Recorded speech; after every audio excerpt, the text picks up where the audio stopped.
तर एका बाजूला माणिकराव कोकाटे यांचं मंत्रिपद जाण्याच्या वाटेवर असताना दुसऱ्या बाजूला धनंजय मुंडे हे स्वतःच्या मंत्रिपदासाठी फिल्डिंग लावतायत असं दिसतंय.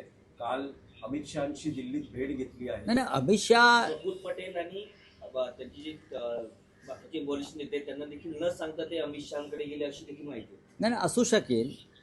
अमित शहा हे पक्ष फोडण्यामध्ये पटाईत असतात, माणसं फोडण्यामध्ये सत्तेचा वापर करून आमिष दाखवून. धनंजय मुंडे मंत्री होतील की नाही याच्याविषयी मी आता सांगू शकत नाही, पण मला असं वाटतं की त्यांना मंत्रिपदी परत स्थानापन्न करणं हे फडणवीसांना सोपं नाही. ज्या पद्धतीनं बीडमध्ये धनंजय देशमुख यांचा खून झाला आणि त्याच्यामध्ये संतोष देशमुख आणि त्याच्यामध्ये मुंडे यांचं समर्थन असलेल्या गुंडांच्या टोळ्या सहभागी होत्या. याच कारणासाठी त्यांना मंत्रिपदावरून जावं लागलं ना. मग ते कारण संपलं का? अजूनही वाल्मिक कराड जेलमध्ये आहे, अजूनही खटला संपलेला नाही.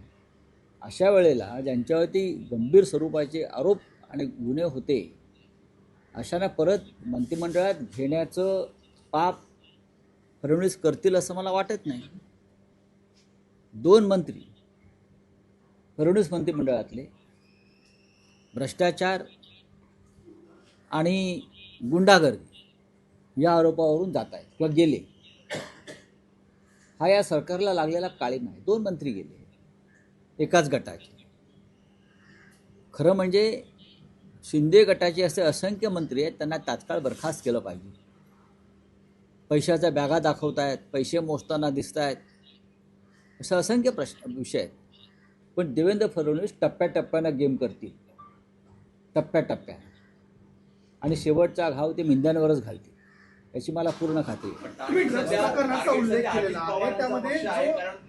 धनंजय मुंडे नंतर आता माणिकराव कोकाटे. नाही कोकाटे ही हिट विकेट आहे. कोकाटे ही स्वतःच त्यांनी खड्ड्यात उडी मारलेली आहे. तर त्यांची केस आपण पाहिली, सदनिका लाटण्याची खोटी कागदपत्र देऊन, ती आताची नाही आहे ना. फक्त योग्य वेळी ती बाहेर आली. ते कसं फडणवीसांमध्ये नक्कीच आहे.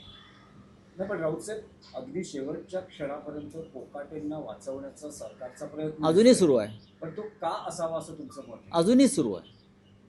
आम्ही भ्रष्टाचारांना पाठीशी घालतो आणि शेवटपर्यंत त्यांच्या पाठीशी उभे राहतो हा संदेश त्यांनी दिला. त्याच्यामुळे सर्व भ्रष्टाचारांनी जे आमदार खासदार नेते आहेत भ्रष्ट, त्यांनी आमच्या पक्षात यावं, तुम्हाला पूर्ण संरक्षण